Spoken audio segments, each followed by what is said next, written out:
Graça e paz. Aqui é o professor Fabrício Cardoso e eu gostaria de dar as boas-vindas a você, prezado aluno, à nossa aula de Cristologia. Em minha opinião, a Cristologia, que é o estudo da doutrina de Cristo, é uma das disciplinas mais importantes da teologia sistemática. Eu tenho certeza que você será muito edificado espiritualmente através dessa disciplina. Essa matéria será dividida em 3 partes. Nós teremos 3 vídeos sobre esse assunto. Parte 1, parte 2 e parte 3. E nesse vídeo, nessa aula, da primeira parte de Cristologia, nós falaremos sobre definições e a obra de Jesus Cristo. Gostaria de lhe informar que nessa aula nós iremos fazer um passeio por toda a Escritura Sagrada. Então te convido a você pegar o seu caderno, o seu registro de anotação, que eu tenho certeza que vem muita coisa interessante para você.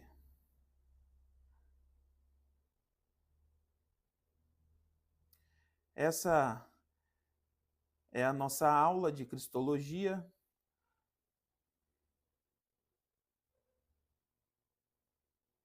E eu te convido a acompanhar comigo o nosso primeiro slide. Cristologia, a doutrina de Cristo. Toda a obra de Deus está concentrada em Jesus. Existe uma divergência dentro desse conceito da Trindade, de quem é Deus Pai, Deus Filho e Deus Espírito Santo. Há vertentes teológicas, filosóficas, religiosas que superestimam um e menospreza a outro. Mas nós vemos, através das evidências da Escritura Sagrada, a mostrar para você que toda a obra de Deus está concentrada em Jesus. Todo o contexto, desde o princípio ao fim, está concentrado em Jesus. Tudo é por Ele, por causa dele e por meio dele. Nós acreditamos nas palavras da Bíblia quando ela diz que sem Jesus nada, simplesmente nada, poderemos fazer. Ele é o Verbo. Jesus, ele é o Verbo. Jesus, ele é o Verbo de Deus. Ele é a palavra de Deus. O Verbo, ele se fez carne e habitou entre nós. Jesus, ele é o antes de todas as coisas. Antes de tudo ser feito, Jesus, ele já existia. Ele é mesmo antes até de Abraão. O judeu, ele acredita que o início da promessa, ela começa ali com Abraão, a dispensação da promessa começa ali através de Abraão, do chamado de Deus através da vida de Abraão. E a Bíblia vai nos dizer que antes de Abraão, ele já era, ele já existia. Todas as coisas foram feitas por ele, e sem ele, nada aconteceria. Sem ele, nada do que se foi feito seria executado, seria concluído. Então, eu venho afirmar, através da evidência das Escrituras Sagradas, de que Jesus também é Deus. de que Jesus, ele é uma figura única com Deus. Deus Pai, Deus Filho, Deus Espírito Santo é um só, em três pessoas diferentes. Porém, a Bíblia, ela nos informa que Jesus, ele foi exaltado por Deus de sobremaneira. O Pai exaltou o Filho acima de tudo e de todas as coisas. Antes de nós estudarmos, seja qual for o assunto, quando você for começar a ensinar alguém, alguma pessoa, sobre o contexto religioso, a iniciação da obra religiosa, o início do cristianismo, nada, nada é mais importante do que Jesus. Toda a obra de Deus se resume e se concentra em Jesus. Ele é o Cordeiro de Deus, morto antes da fundação do mundo. Eu queria lhe convidar a ler esse versículo, essa referência, que está lá em Apocalipse 13, versículo de número 8.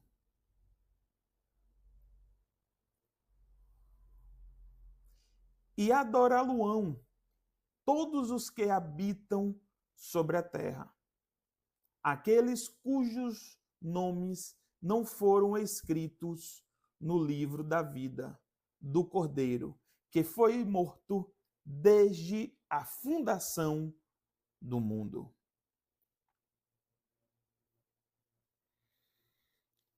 Se concentre no que eu estou falando a você. Antes de tudo ser feito, antes de Deus ter estabelecido a existência, antes de Deus ter iniciado o seu primeiro passo de criação, o Cordeiro de Deus já tinha sido morto. O Cordeiro de Deus já tinha sido entregue. Nada está fora do controle concessivo ou permissivo de Deus.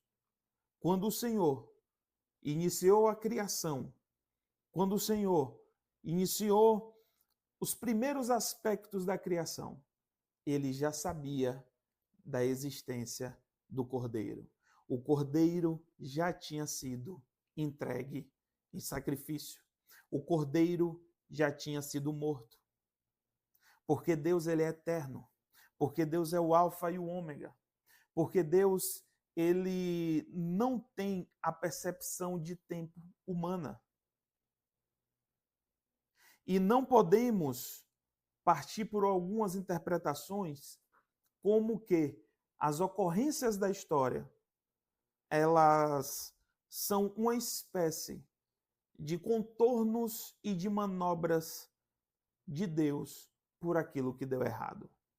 Em momento nenhum, quando nós lemos nas Sagradas Escrituras, por mais que aquilo que Deus tinha direcionado para o povo não se cumpriu por conta da perspectiva humana, por mais que algumas coisas no parecer do homem tenha dado errado, por mais que a gente interprete que houve excessos e faltas ou ausências, por mais que a gente tenha uma perspectiva de como que o homem persistiu em fazer tudo errado e que Deus teve que criar circunstâncias e situações para poder amenizar o lado do homem. Nada disso é uma verdade. Toda a obra concessiva e permissiva de Deus estava voltado para o Cordeiro de Deus, que foi entregue por mim e por você, por toda a humanidade. O Cordeiro de Deus, que foi amolado desde a fundação do mundo.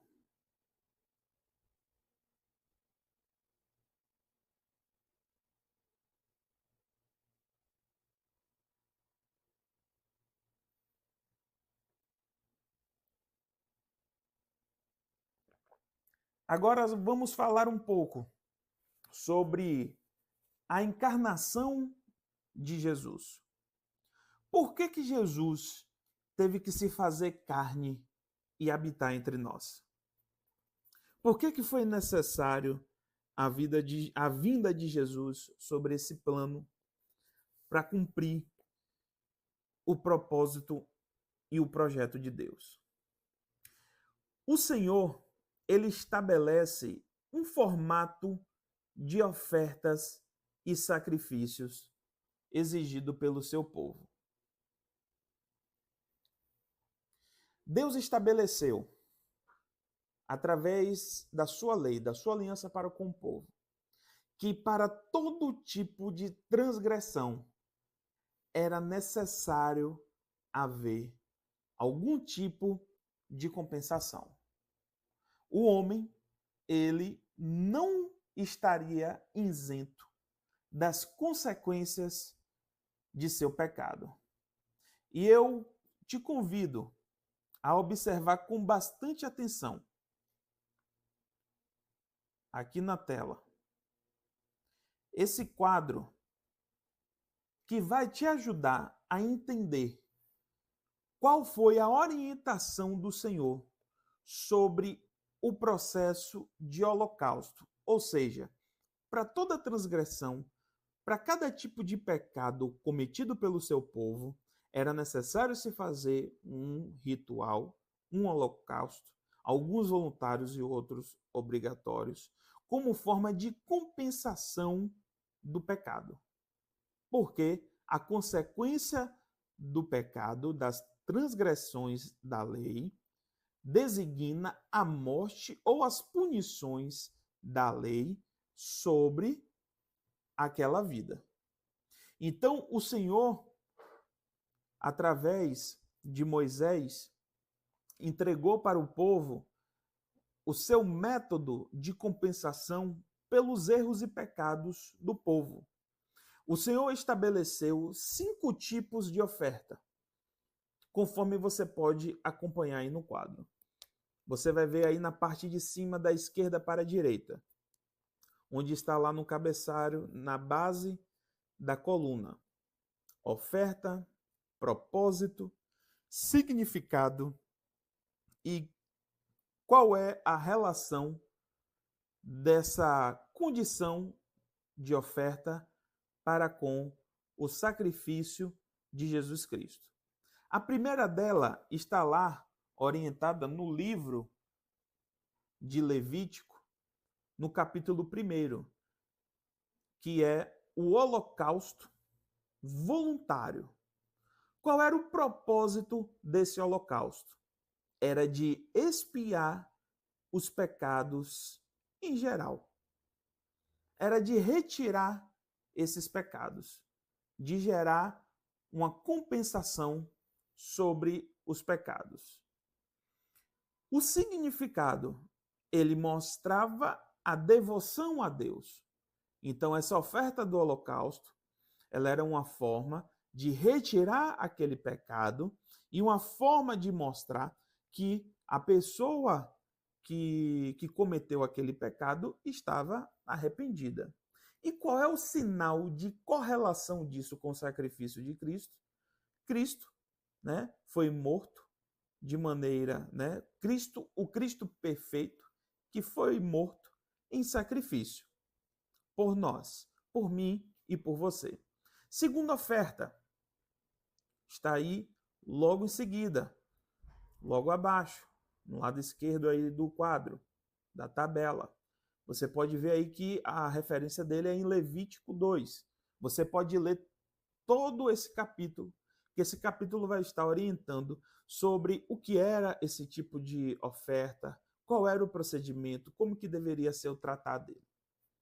Ela é a oferta de manjares. Era uma oferta também voluntária.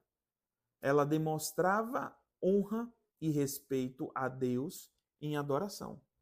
A forma como as pessoas demonstravam honra e respeito e adoração ao Senhor era através dessa oferta de manjares. Qual era o significado dela? O reconhecimento de que todos pertencem a Deus.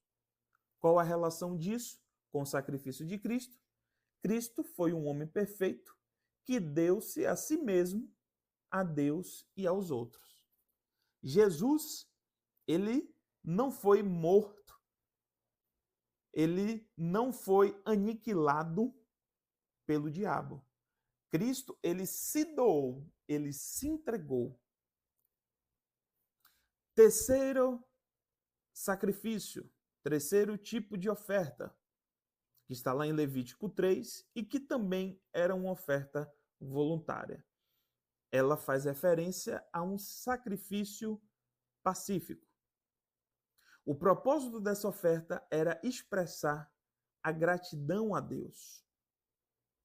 O significado era simbolizar a paz e a comunhão com Deus.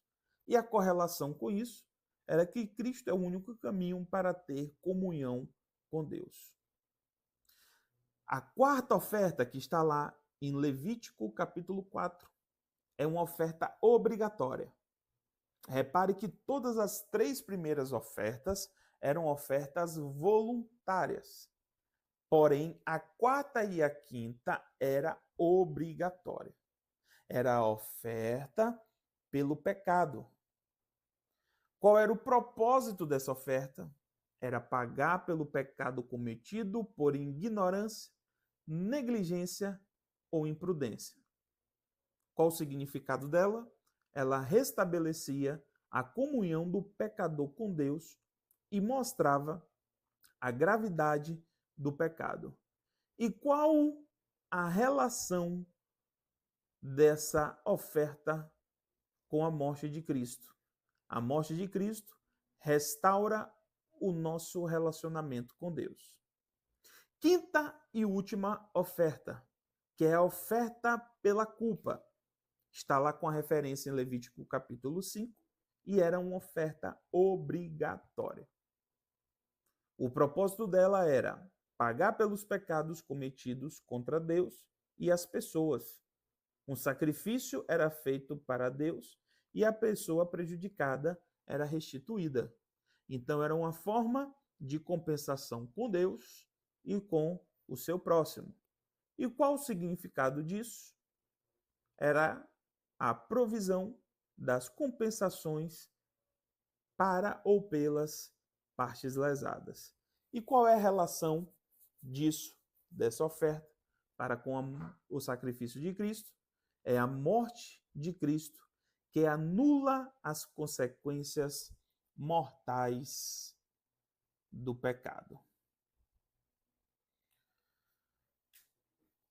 O homem vivia submetido a essas regras. E o não cumprimento dessas regras poderia trazer ou traria a consequência de morte sobre aquela pessoa. Jesus, ele não veio para anular, mas sim para cumprir a lei. Ele cumpriu com rigor e detalhadamente cada um dos sinais desses 5 sacrifícios, 3 voluntários e 2 obrigatórios. Ele se doou, ele se tornou o meio, a forma, ele se tornou a ponte que nos reconecta a Deus. Antigamente, antes da obra de Cristo, a forma de se reaproximar de Deus, de pedir perdão, de reconciliar, de reaver, de se arrepender, era através de um sacrifício, através de uma oferta. A forma qual o povo honrava e adorava a Deus era através da subtração de um bem, de um poder de capital. Era através desse simbolismo de sacrifício. Os judeus, por muitos anos, tornaram esses ritos uma prática sem sentido emocional e espiritual, somente mais uma rotina. Viviam conforme as suas ideologias, suas vontades, adoravam outros deuses, descumpriam a lei do Senhor, as regras do Senhor, faziam alianças com quem não deveriam fazer, praticava cultos que não era para praticar. E depois simplesmente chegavam lá e cumpriam o seu papel com o sacrifício. Só que essa lei não conseguiu reconectar o homem a Deus. Não conseguiu reaproximar o homem de Deus. Por isso, se fez necessário a obra de Jesus. Jesus, que foi 100% homem e 100% Deus, imaculado, homem ao qual não se achou pecado, homem ao qual não errou, antes cumpriu toda a lei do Senhor, por mim e por você, por toda a humanidade, para que nós não sofrêssemos as consequências da transgressão da lei. Vamos voltar agora para o nosso quadro. Deus estabelece o formato de ofertas e sacrifícios exigidos ao seu povo em Levítico, do 1 ao 5. Nós vimos, através da tabela, o detalhamento de maneira superficial.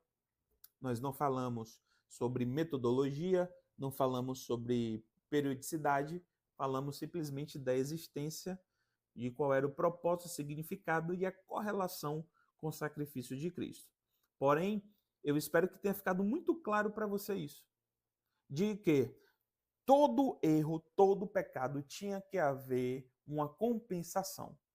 E a depender daquilo que se descumprisse, existia-se as ofertas e os sacrifícios específicos para que a pessoa buscasse compensação pelos seus erros. Porém, Jesus, ele veio cumprir todos esses sacrifícios e ele se entregou para ser o sacrifício por nós. Como nós já falamos, o povo não cumpriu o concerto. Logo, Jesus, ele veio para cumprir a lei. Jesus, ele não veio para transgredir a lei. Jesus, ele não veio para anular a lei. Ele veio para cumprir. O Senhor entregou esse concerto e essa lei como caminho e aliança para com o seu povo, para com os israelitas, os hebreus. Porém, os judeus, eles escolheram não caminhar com Deus. Eles escolheram seguir um caminho distante e diferente da vontade do Senhor. E para isso, Jesus precisou vir.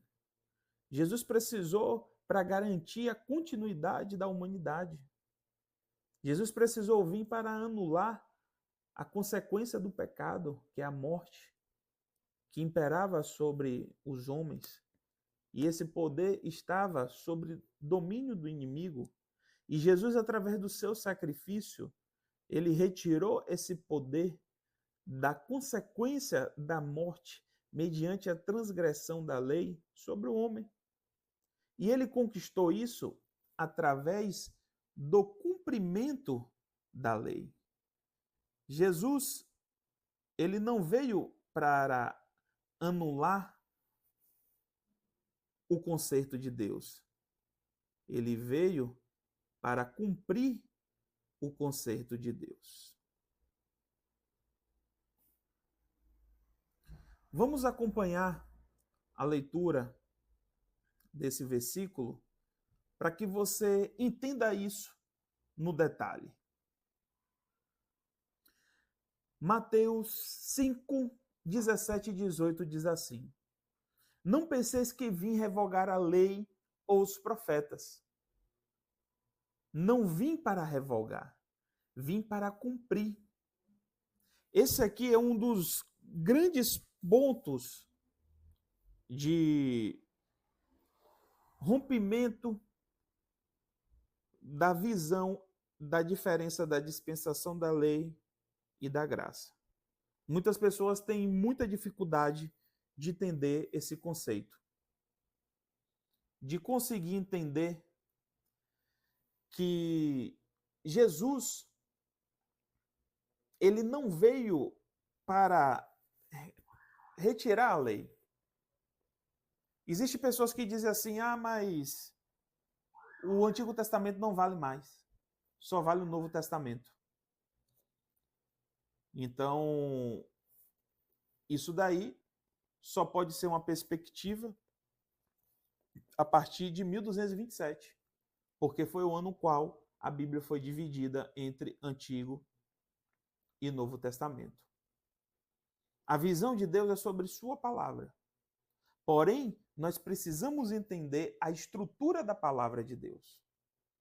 Precisamos entender quais são os conceitos doutrinários, históricos, poéticos, entender qual é o contexto dos profetas grandes e pequenos, entender a obra de Jesus Cristo sobre quando ele veio na terra, o compromisso dele com Israel, o foco dele com Israel, de quando o foco sai de Israel para os gentios, de quando o Senhor dá ordenança para que eles fossem por todo o mundo, de quando o Senhor levanta Paulo, entender situações específicas de quando Paulo ele respondeu uma questão específica de uma igreja em uma cidade e que quando ele dá um direcionamento ou uma regra para toda a igreja na terra, nós falaremos posteriormente, principalmente na disciplina de bibliologia, um pouco mais sobre isso. Mas Jesus ele não veio anular a Escritura. Jesus ele não veio anular o Antigo Testamento. Ele não veio invalidar a lei nem os profetas. Muito pelo contrário. Ele veio cumprir. Agora, nós não podemos achar que justificação é por obras, que redenção, que expiação é através das obras. Salvação, redenção, expiação, nós só temos através de Jesus. Ele é o caminho, ele é a verdade, ele é a vida. Ele é o mediador entre Deus e os homens. Ele é o meio e a forma para que você chegue a Deus. A Bíblia vai dizer que nós não somos salvos pelas nossas obras. Vós sois salvos pela graça, por intermédio, por meio da fé. E isso não vem de vós, não vem de mim, não vem da minha força, não vem das minhas obras. Isso não vem de vós. É um dom de Deus. Não vem de obras humanas para que o homem não se glorie. Aí o exegeta limitado vai dizer assim, então se não é por obras, é só eu entender e aceitar a graça mediante a fé? Não. A Bíblia diz que a fé sem obras ela é morta. Então, a salvação está designada a Jesus. A forma ao qual nós iremos morar com o Senhor eternamente na Nova Jerusalém é através de Jesus, é crendo em Jesus, é sendo batizado no nome de Jesus, é confessando o nome de Jesus, é persistindo em fé e justiça por Jesus. E tudo aquilo que nós venhamos a ler na nossa Bíblia, de Gênesis a Malaquias, por mais que esteja no Antigo Testamento, precisa estar concentrado em Jesus. Minha pregação pode ser, sim, no Antigo Testamento. Eu posso utilizar Gênesis, eu posso falar sobre o Éden, mas se ela não tiver conexão com Jesus, com a obra de Jesus, de nada adianta. Se dá muito importante o fato de nós conhecermos a Bíblia, conhecermos a história dos homens e mulheres de Deus, para que a gente entenda como que a coisa foi estruturada para chegar até Jesus, a igreja primitiva, as orientações e cartas paulinas, entender não só o que está no nosso cânon, mas entender também o que aconteceu com a igreja ao longo dos anos, sobre os impérios que dominaram sobre Israel, sobre as mudanças, sobre a reforma protestante, de como que nós evangélicos brasileiros chegamos a existir, como que essa palavra chegou até nós. É muito importante a gente conhecer todo esse contexto, mas tudo na Bíblia precisa ser tipologia a Jesus. Precisa fazer referência a Jesus. Se eu for pregar Adão, eu preciso pregar relacionado a Jesus. Se eu for pregar Moisés, se eu for pregar Sansão, se eu for pregar Davi, se eu for pregar Jeremias, se eu for pregar Isaías, tudo que eu vim pregar precisa estar conectado e concentrado a Jesus. Eu posso começar, sim, por um conceito histórico, por um contexto histórico, mas eu preciso concluir em Jesus, exclusivamente em Jesus.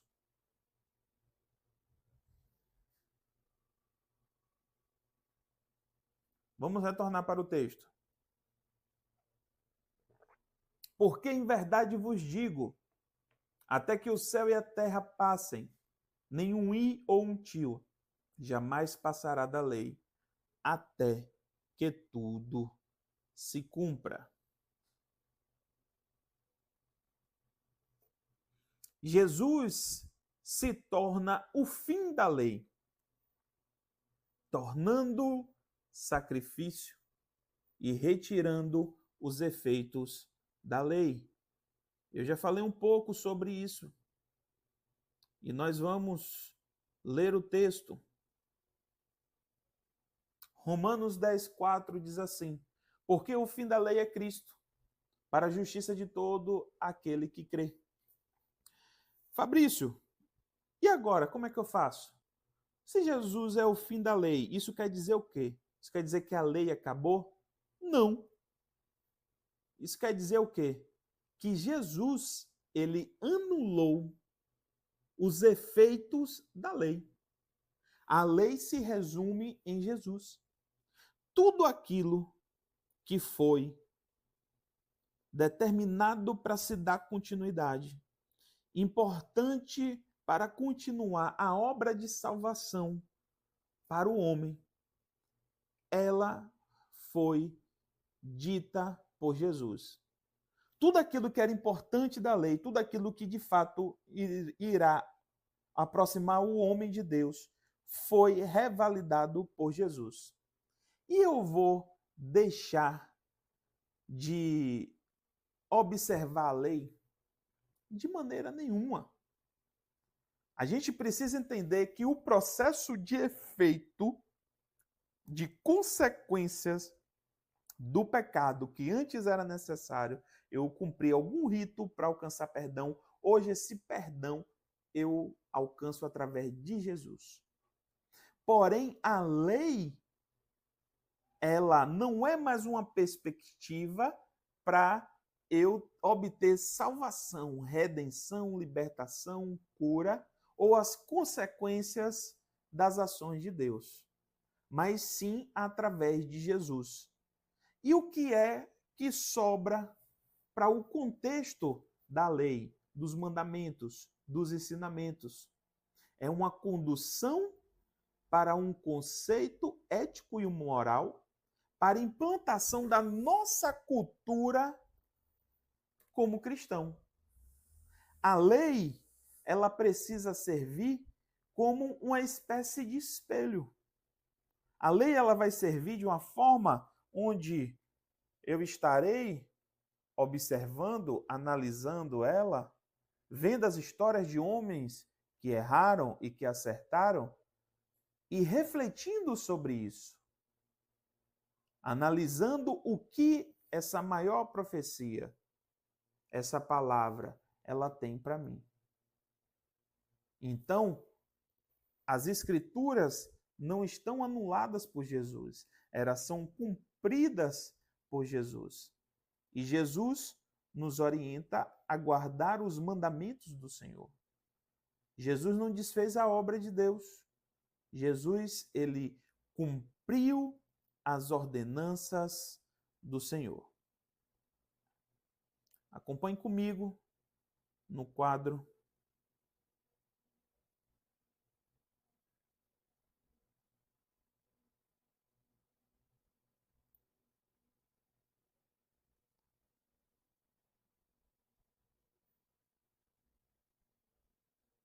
Só um pouquinho. Nossa, é um desafio para mim aqui conseguir operar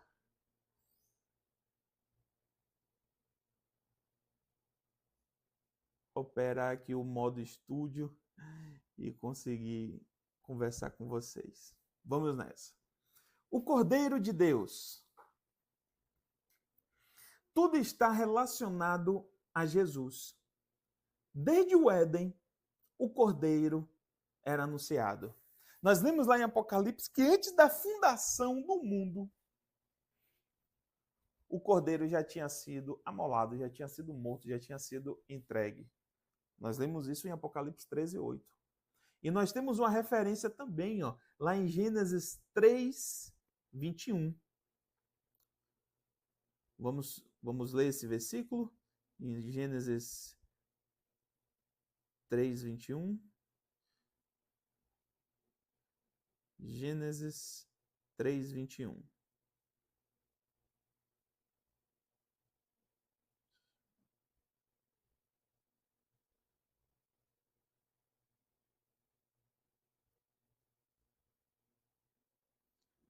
Só um pouco.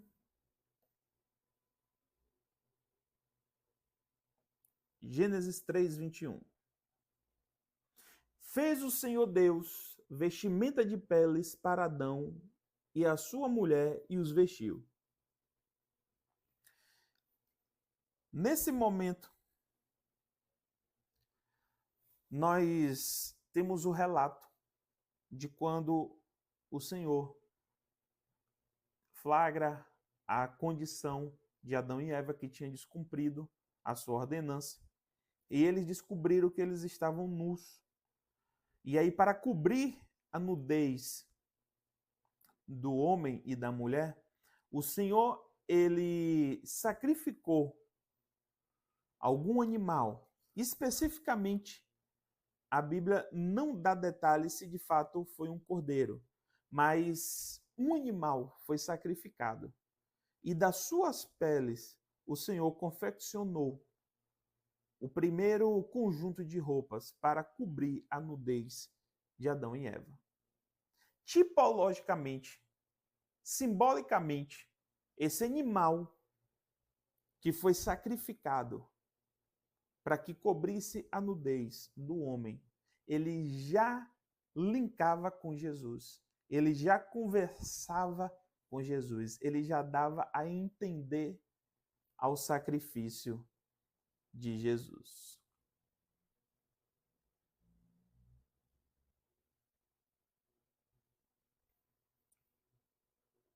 Na promessa de ferir a cabeça de Satanás, quando o Senhor deu o desígnio sobre as consequências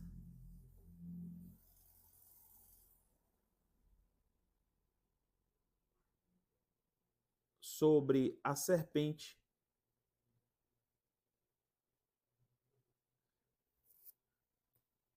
e sobre Eva, Jesus já estava sendo anunciado ali também. Olha o que diz o texto em Gênesis 3,15. Porém, inimizade entre ti e a mulher, entre a tua descendência e o teu descendente. Este te ferirá a cabeça, e tu lhe ferirás o calcanhar. Então, Jesus, ele já estava sendo profetizado. A Bíblia já estava em Gênesis. A primeira escritura, os primeiros relatos, desde o momento ali do Éden, Jesus já estava sendo anunciado. Através de um animal que foi sacrificado para cobrir a nudez do homem. Através de um desígnio de Deus que falava sobre a descendência da serpente e a descendência da mulher. Jesus Cristo, um homem, descendente de Adão, da linhagem de Davi, que veio sobre este mundo e que morreu pelo meu e seu pecado, que se entregou, que se sacrificou por nós. Este ato dele já tinha sido anunciado desde o Éden. Eu preciso que você tenha essa convicção muito forte dentro de você hoje, que nada supera Jesus. Nada é mais importante do que Jesus. Nada está acima de Jesus. Toda a obra de Deus está direcionada em Jesus. É por Ele, é por meio dEle, é por causa dEle. Do início ao fim, tudo é Jesus. Jesus é mais do que suficiente.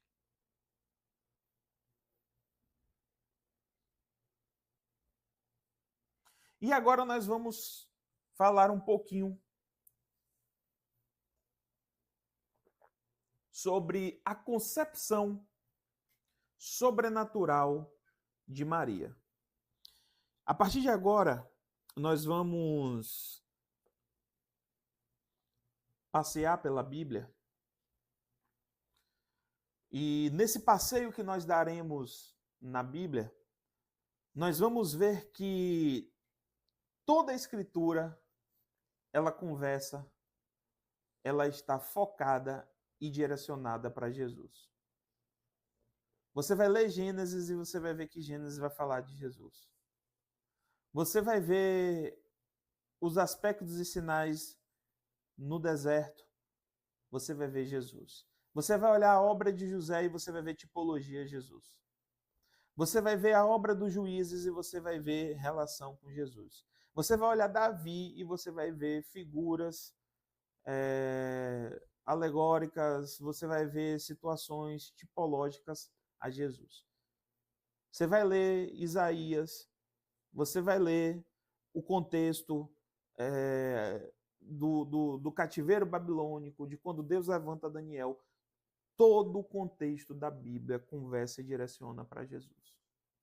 E nós vamos passear na Sagrada Escritura para que você entenda e veja de maneira evidenciada para que tudo aquilo que cumpriu nas obras de Jesus, em sua trajetória, desde a necessidade da sua vinda, desde o seu nascimento, a sua vida aqui na terra, o seu processo de discipulado com os apóstolos, sua morte e ressurreição, tudo foi profetizado e foi predito através das Escrituras Sagradas. Situações como, por exemplo, nós vamos ver em Isaías, que foi um livro escrito cerca de 800 anos antes de Cristo, em um período onde não se tinha evidência de morte via cruz. Não se tinha, não se praticava, não existia.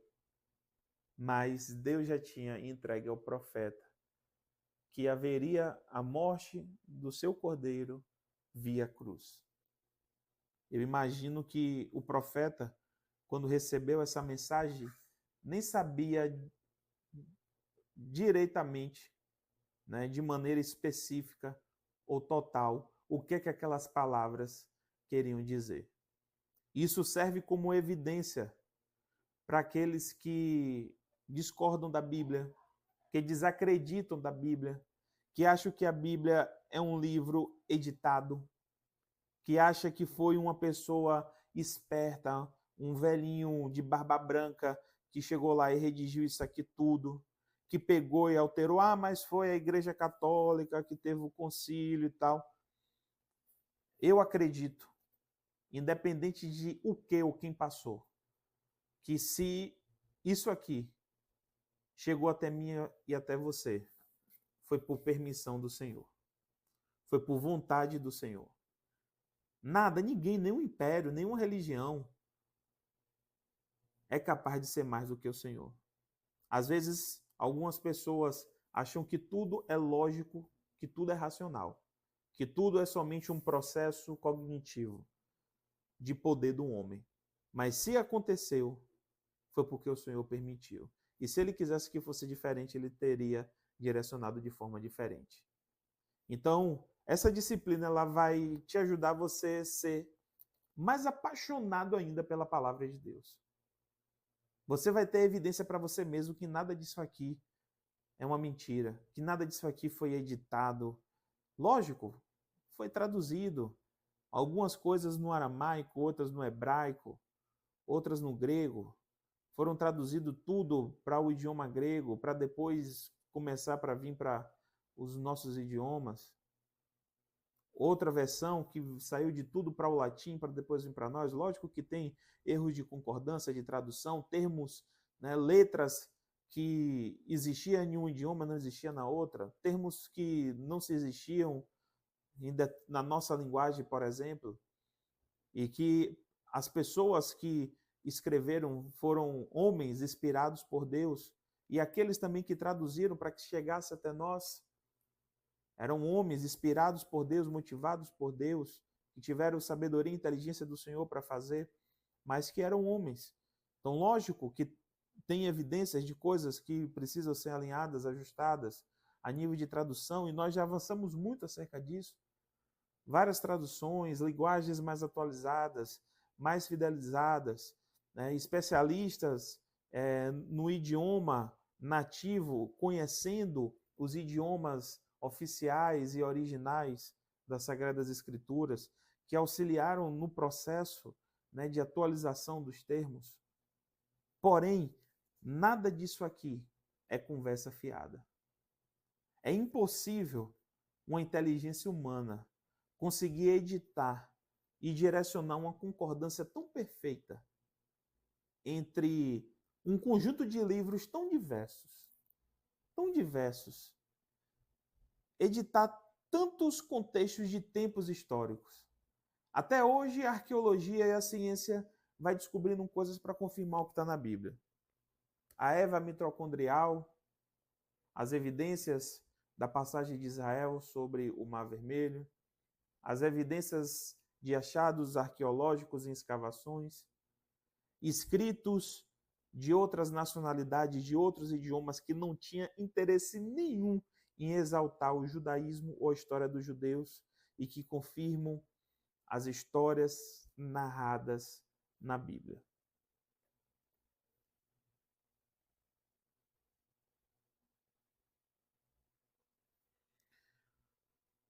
A promessa da virgem que conceberia Emanuel. Está lá em Isaías 7:14. Nós vamos procurar aqui. Você me aguarda um segundinho para eu conseguir abrir esse texto aqui para você. Portanto, o Senhor mesmo vos dará um sinal. Eis que a virgem conceberá e dará à luz um filho e lhe chamará Emanuel. Cerca de 800 anos antes da vinda de Cristo, a profecia, a promessa sobre a virgem que conceberia um filho e se chamaria Emanuel. Amados, isso aqui é extraordinário. Eu fico constrangido com tanta perfeição. Eu fico impactado de como que há uma concordância tão extraordinária nos relatos bíblicos. Jesus nasceu em Belém, conforme profecia em Miqueias 5:2. Vamos lá ler Miqueias 5:2.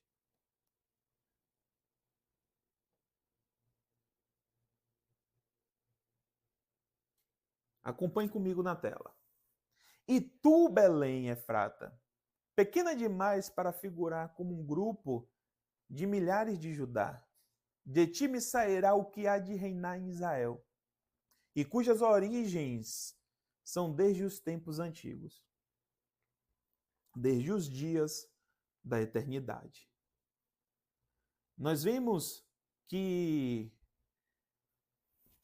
lá em Miqueias, cerca de 400 anos, 400 e poucos anos antes de Cristo, já se havia uma profecia de que o Messias viria, que Jesus, que Emanuel viria e sairia de Belém, uma cidade simples, pequena demais para figurar um grupo como milhares de Judá.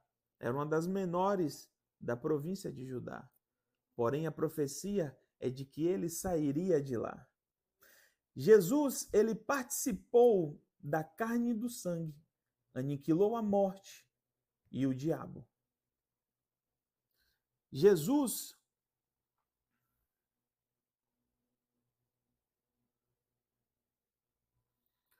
nós estamos passando por várias evidências que comprovam tanto de que Jesus é Deus e que veio nesse plano como homem, mesmo ele sendo homem, se submetendo a todas as situações da vida humana e que também foi Deus, 100% homem e 100% Deus. Ele participou da carne e do sangue. Ou seja, Jesus, ele participou de todas as situações da vida cotidiana. Ele viveu como um judeu. Ele se submeteu às condições da criação dos seus pais. Ele participou das ordenanças judaicas. Ele celebrou as festas. Ele foi tentado. Ele sentiu fome. Ele sentiu sede. Ele chorou. Ele participou de todas as situações da rotina humana. Tudo isso para entender de forma prática e específica. A mim e a você. Por isso que não adianta buscar intercessor, mediador, achar que falando com alguma figura que já passou, a Bíblia diz que encerrando o nosso plano aqui na terra, nos resta aguardar o juízo. Saindo desse plano, nada poderemos fazer, ninguém poderá fazer mais nada. Ninguém poderá interceder diante de Deus por mim, por você, a não ser Jesus. Porque ele conquistou esse acesso. E o Senhor deu essa honra a ele. Ele aniquilou a morte e o diabo. Jesus aniquilou a morte e o diabo. A morte que tinha poder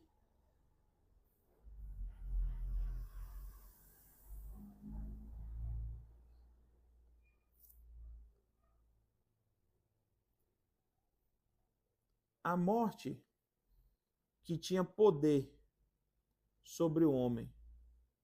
O diabo, que por consequência do pecado tinha poder sobre o homem, este foi aniquilado por Jesus.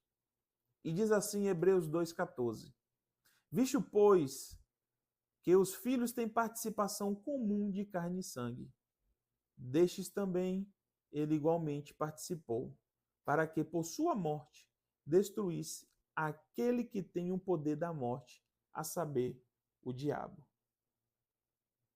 Jesus, através do seu sacrifício, ele aniquilou, ele retirou, ele matou o efeito da morte e do diabo sobre as nossas vidas.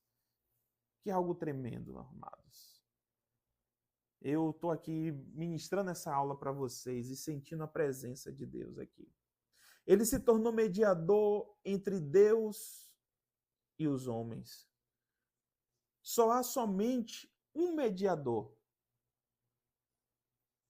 entre Deus e os homens, Jesus Cristo, o homem. Ele é o caminho, ele é a verdade e ele é a vida.